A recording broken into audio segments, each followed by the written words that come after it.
নমস্কার, আমি আশালতা। আজকে আমি আপনাদের চিকেনের একটা খুব হালকা পাতলা চিকেনের রেসিপি করে দেখাবো। বানানো খুবই সহজ আর বিশেষ কোনো মশলা লাগবে না। তো চলুন দেখে নেওয়া যাক এই রেসিপিটা কিভাবে বানাতে হবে। তো দেখুন, এখানে আমি 700 মতন চিকেন নিয়েছি এটা। আর এর মধ্যে আমি দিয়ে দিচ্ছি অল্প হলুদ, দিয়ে দেবো একটু সর্ষের তেল, নুন দিয়ে দেবো, অল্প একটু দিয়ে দিচ্ছি লঙ্কার পাউডার, আর দিয়ে দিচ্ছি অল্প একটু দই দিয়ে দিচ্ছি, পাতলা দই অল্প একটু দিয়ে দিলাম। এবার এটা ভালো করে মিশিয়ে নেব।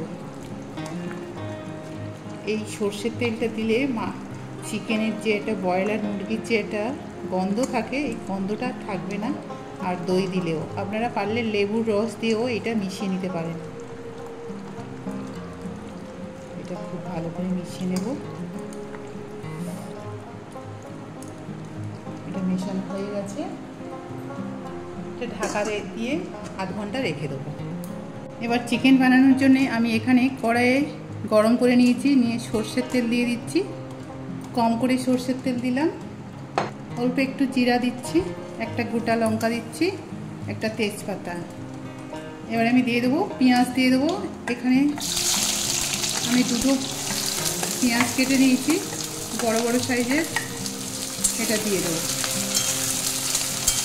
পেঁয়াজটা খুব লাল করে ভাজবো না, একটু নরম হয়ে গেলে হয়ে যাবে, বেশি কড়া করে ভাজবো না। পেঁয়াজটা এবারে ভাজা হয়ে গেছে, এরকম নরম করে পেঁয়াজটা ভেজে নেব। এবারে দিয়ে দেবো আদা রসুন আর কাঁচা লঙ্কা বাটা।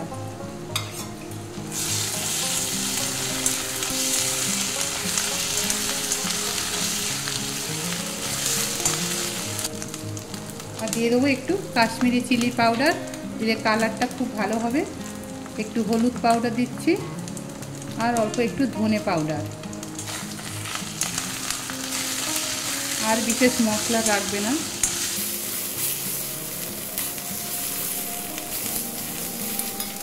এবার ম্যারিনেট করে রাখা চিকেনটা দিয়ে দেবো।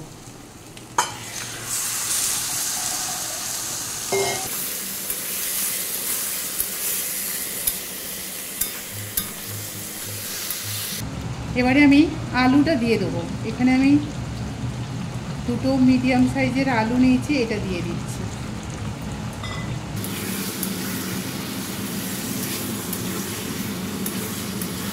দিয়ে দেবো টমেটো, দিয়ে দেবো দুটো ছোটো ছোটো টমেটো নিয়ে আমি দিয়ে দিলাম। টমেটোটা আমি একদম ঘাঁটবো না, এমনি রেখে দেবো। 2-3 মিনিট খালি আলুটা একটু কষে নেব।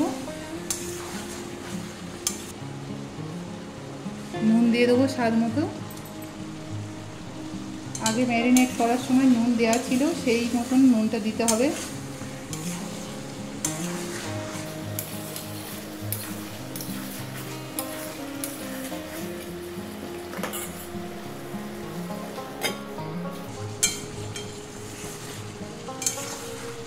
এবার চিকেন থেকে তেল ছেড়ে দিয়েছে, বেশি আর কষবো না। এবার আমি জল দিয়ে দেবো। এটা মশলা ধোয়া জল দিয়ে দিলাম।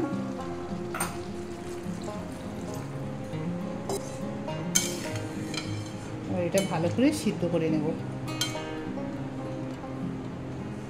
আপনারা যেমন ঝোল খাবেন সেই মতন জল দেবেন।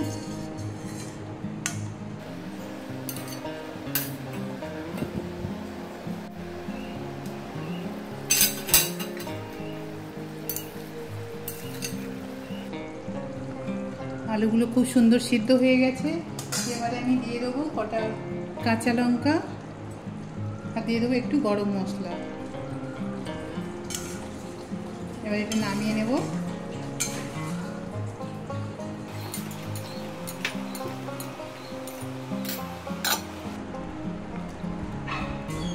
তো এই গরমের সময় এরকম হালকা পাতলা চিকেনের ঝোল খুব ভালো লাগে গরম গরম ভাতের সাথে খেতে।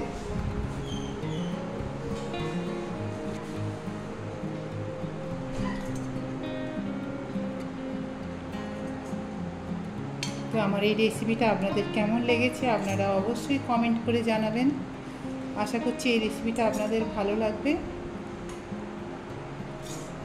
আমার এই রেসিপিটা যদি আপনাদের ভালো লাগে তাহলে লাইক করবেন, শেয়ার করবেন, সাবস্ক্রাইব করবেন আর আমার বেল আইকনে ক্লিক করবেন, তাহলে নতুন নতুন ভিডিওর সাথে আপনারা আপডেট থাকতে পারবেন। নমস্কার।